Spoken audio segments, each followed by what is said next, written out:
Well, as Sarah so aptly put it, the next round of farming is on. So I'm starting with one side. I'm going to loop around the property. Arborvitaes are out, the bed's in about the shape it's going to be.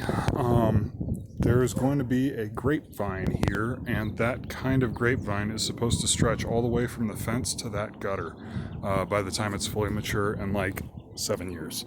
So it's going to take forever to fill in this space, but the space is going to get filled in. And it's going to be fun trying to build an arbor with all of those arborvitae words in there, but I'll figure it out. The yard is gross still.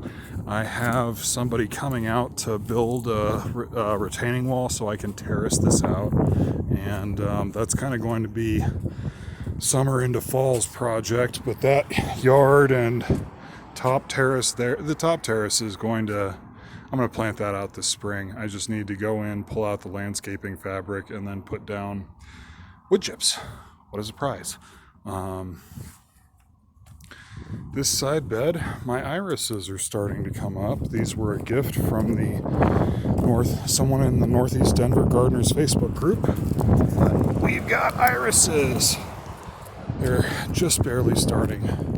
Nothing from the Nanking cherry. I do have another one or two coming in to fill out there. Nothing from the sunchokes.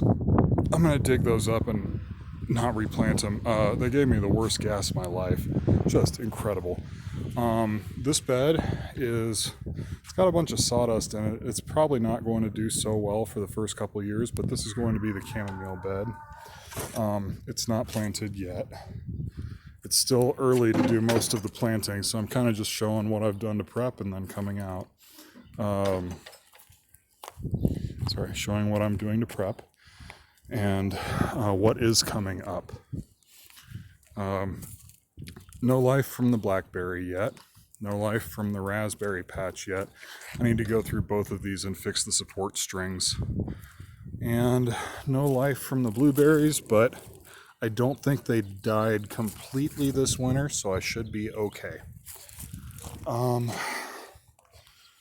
This is a little green onion. That's new, like as of today.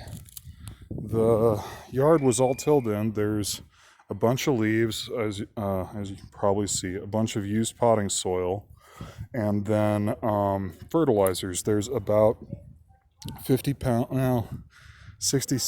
pounds of blood meal, 25 pounds of rock phosphate, and then about 70 pounds of azomite. Blood meal is about 10% nitrogen, so that's about 6 pounds of nitrogen. Rock phosphate's about 20% phosphorus, but breaks down very slowly. So it's enough anyway. Azomite breaks down over about 20 years, but adds micronutrients to the soil. Over here, the garlic is all coming up. It has broken dormancy twice this winter, so I'm not sure I'm going to get very big bulbs, but it's alive. It's going to be there. We'll at least get some scapes, the green leafy part of it, to eat. They're nice and stir fries. Strawberries have made it through the winter. They didn't completely die back, and now they're starting to grow again. So the squirrels have gotten a few, but for the most part, strawberries are fine. This is oregano here is coming back, and then rhubarb. That's rhubarb down there. Egyptian walking onions.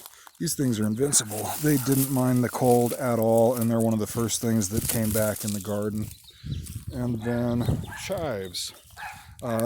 This one is garlic chives, this one is regular chives. And both of them will probably be big enough to divide, so I'm going to end up with a lot more chives. Last one that's coming up is horseradish.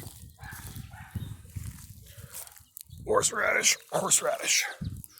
And then the grow tent is completely full of seedlings, so I'm going to have a lot to plant, and if anybody wants some in the Denver area, let me know. There's still time to start more seeds if needed.